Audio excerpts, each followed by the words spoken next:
अस्सलाम वालेकुम। वालेकुम सलाम। क्या हाल है मैम? मैं ठीक हूँ। क्या नाम क्या आपका? रुखसाना बशारत। रुखसाना। रुखसाना, मुझे ये बताएं कि आप लव मैरिज को ज़्यादातर प्रायोरिटी देती हैं या अरेंज मैरिज? Arrange marriage. क्या इसकी क्या वजह है? इसकी ये वजह है कि अरेंज मैरिज में मेरे ख्याल से पेरेंट्स जो होते हैं वो ज़्यादा मतलब पीछे से भी सपोर्ट रहती है कि लड़की जो है वो ज़रा माँ बाप के कहने पे उनकी शादी हुई होती है, तो वो फिर कोई अगर मसला भी होता है तो इजीली उनसे डिस्कस कर सकती है। अगर इंसान जो है वो लव मैरिज करता है तो फिर उन्होंने कहना आपने इस बंदे को खुद ही चूज़ किया है और आप ही इस चीज़ को देखें।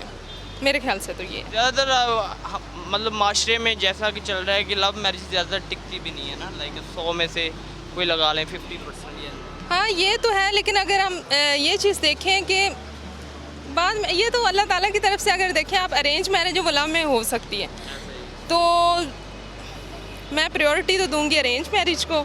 बाकी जो है आप आपस में अंडरस्टैंडिंग तो होनी चाहिए ना, कि अगर अंडरस्टैंडिंग नहीं है तो फिर तो रिश्ता चल ही नहीं सकता। सबसे बड़ी चीज़ ये है कि एक दूसरे पे एतमाद होना चाहिए।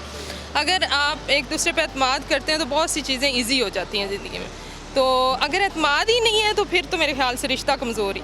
चलें एंड पे हमारे व्यूअर्स को भी मेरे ख्याल से तो यही है कि इंसान जो है, जो लाइफ पार्टनर है ना, वो एक दूसरे को समझे, एक दूसरे के साथ कॉम्प्रोमाइज़ भी करे, क्योंकि कॉम्प्रोमाइज़ के बगैर कोई रिश्ता चल ही नहीं सकता।